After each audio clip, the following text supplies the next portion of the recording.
Oda is an author who doesn't really kill off characters, and that's like one of the biggest gripes coming from the One Piece community. But we recently concluded with the Wano arc, and there actually was a decent amount of characters that were killed off, so that's pretty cool, not gonna lie.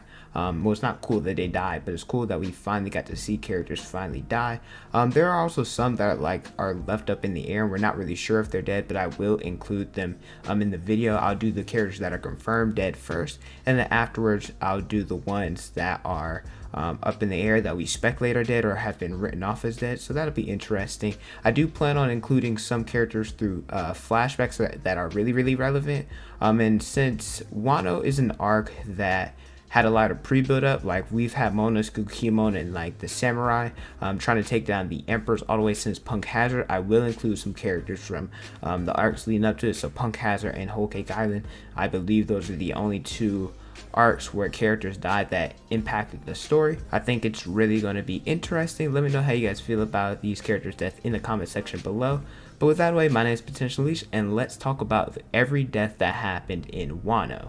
The first death we have is Monet. She died in Punk Hazard. She was killed by Caesar, who mistook her heart for being smokers as he was trying to get revenge and at least take somebody out along with him now that he had been defeated.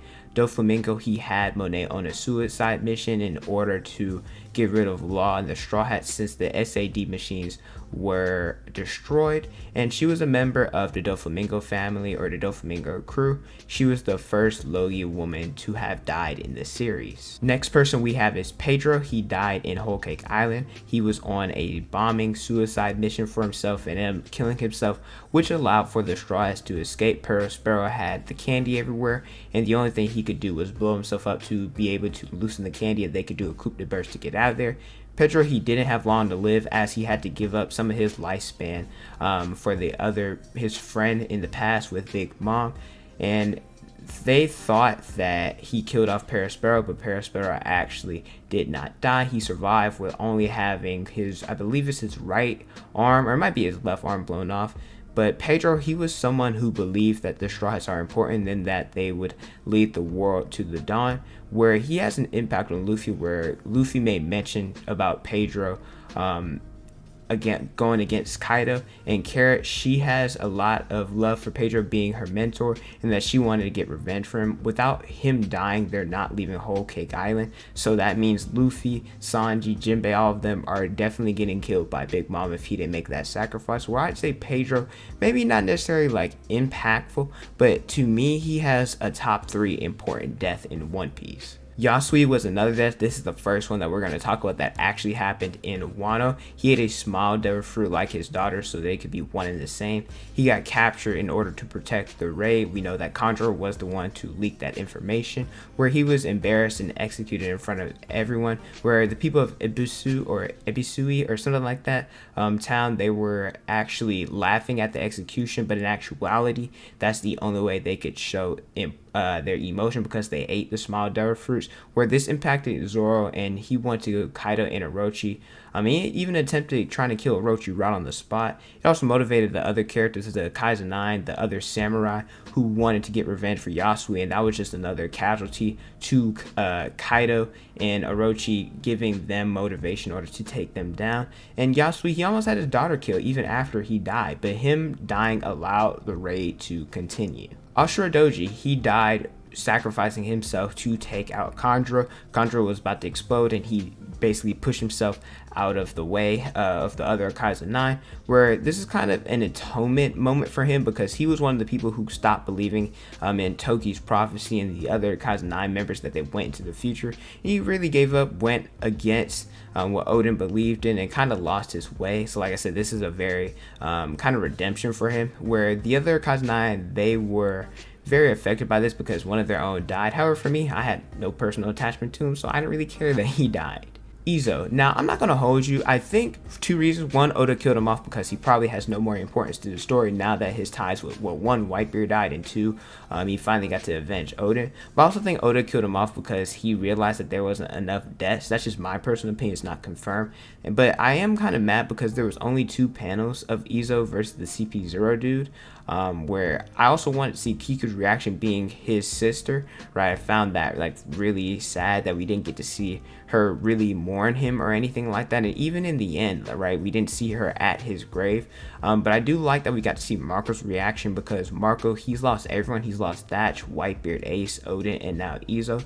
Right, Marco is one of the most tragic characters, just how everybody around him always dies, right? But I really do like Izo. He was loved by the Whitebeard Pirates, loved by the people who Wano, loved by the Kaizen, loved by me as well. Odin and Toki, they died in the past. Primary reason for this, I'm bringing this up because, well, their death really impacted the story, and it's the reason why Wano was the arc in general, where Odin, he took on Kaido, and you know, a lot of stuff happened where somebody interfered, where he had the hour of legend, and that he said Odin would be boiled, or Odin would be Odin if it wasn't boiled, and that's when he died being executed. Then Toki, she died in Odin Castle, spitting the prophecy, sent the characters to the future. So like I said, these two deaths are what sparked the rebellion and let the Kaizen and the other samurais try to fight against Kaido and Orochi in order to fulfill Odin and Toki's wishes. There's a different dynamo that died. There's Ushimaru, there's Omishubi, there's Tempura. They died. We saw him in the Yamato flashback of how I guess Ushimaru, he was the man who had no name. They freed Yamato and they all left to try to go fight against Kaido, and ultimately they were defeated, right? There was the whole conversation about what if Hirogoro and them along with Odin were able to fight Kaido. Could they have won? We don't know. There's the different CP0 agents. There was Mahashi, or I don't know if it's a he or she, but they were killed by Izo when they ended up trading blows. And also the CP0 agent who was involved with Luffy and Kaido, right? There's no name for him. He ended up interfering with their fight where Luffy got knocked unconscious or was killed because his heartbeat stopped and they couldn't hear his voice anymore. Kaido ended up getting vengeance on him for interfering in their fight, so he's dead as well. Now for the rest of this video, these are going to be some characters who they say are dead, but I'm not really sure if they are, because it's like not confirmed but confirmed, I guess you could say. Like for example, we thought Pound and Pell that they were going to die or they were dead, but they ended up coming back. There's Big Mom and Kaido, where Big Mom, she was defeated by Law and Kid, and then that explosion, there was that affected her as well, and also that we speculate she was along with Kaido in the magma. There was also Kaido, who was knocked down by Luffy. He was in the magma as well. And I guess the community, they presume they're dead because of how strong they are and how characters of their magnitude, if they were to come back in the story, it would probably throw everything into chaos. Now, personally, I don't want to see Big Mom in another arc. I saw her in Whole Cake Island. I saw her in Wano. I'm tired of her, right? And for Kaido, he tortured the people of Wano and he took their land, right? They feel now that they're liberated, that he's dead. And Big Mom, well, I guess I feel more relieved if she was dead because of the whole situation of Whole Cake Island. And I really didn't think that her being there was necessarily important to Wano, or like she doesn't have any more ties to Wano. So like I said, I really hope that both of them are dead. Next up, we have Hawkins. He is confirmed to have been the 1% man with the chance of survival, and it looked like he either passed or died when he was talking to X Drake, where he's a man who likes to play the numbers. His fight with Killer, he says that Killer didn't have, or that I guess Killer and Kid, they didn't have the best odds to fight against Kaido, so that's why he ended up siding with him. He believed that Kaido and Big Mom wouldn't be defeated, and then we later saw that he foresaw Kid's victory, but he wasn't going to turn his back on Kaido because of what he already believed in the beginning, and that's when he ended up dying. Like I said, it's not confirmed that he's dead, but the way that they wrote him, I assume Hawkins is dead. Next, we have Contra. He was a member of the Kaizen 9. He was the one who turned traitor. There was the emotional scene of Kiku killing him,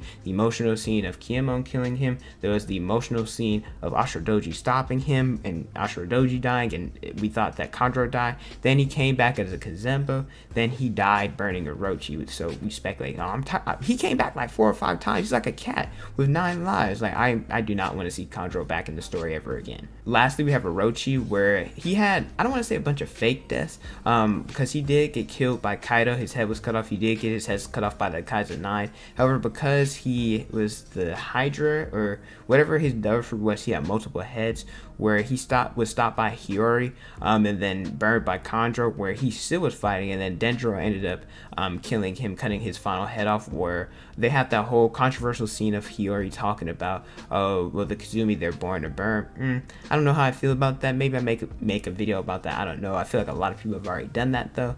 But I would have loved to see Momonosuke end up killing him, but hey, he didn't do it, but it is what it is. As long as he's dead, it doesn't matter to him. I think Dendro, it kind of makes sense though, you know, him always being there with Hiyori trying to protect her, and how he was considered the Shogun's dog, right? He's trying to get out of the doghouse. I think that's pretty cool. But Orochi, he deserved to die because he caused so much suffering, and he had like reigned with tyranny. So I'm really happy that he's, well, I guess that he's gone. And those are all the characters that have died or are speculated or presumed dead in Wano. Like I said, it was an arc. It actually had a lot of stuff going on. I'm kind of upset. Even though Kiku, Kiemon, they're some of my favorite of the Scabbers, I kind of wish that they died. I feel like it would have been more impactful. But then Oda brought them back, which kind of stinks. But it is what it is. So but I am happy. I think there was like anywhere between like 10 and like 15 deaths in Wano. Like that's pretty cool, right? Like I said, we never see Oda do this, so I'm pretty surprised that, you know, a lot of people say Wano didn't have high stakes, but since there was a lot of deaths, I'd say the stakes were pretty high. But let me know how you guys feel about their deaths in the comment section below. Other characters that you wish died, which were brought back, characters who you didn't wish died, or who would have died instead. Let me know in the comment section below. Thank you guys so much for watching. Don't forget to like, comment, and subscribe. Also hit the notification bell so you guys never saw a new video from me. Instagram, Twitter, Snapchat, and TikTok is on the screen and in the description below. Thank you guys so much for watching, and don't forget to unleash your potential.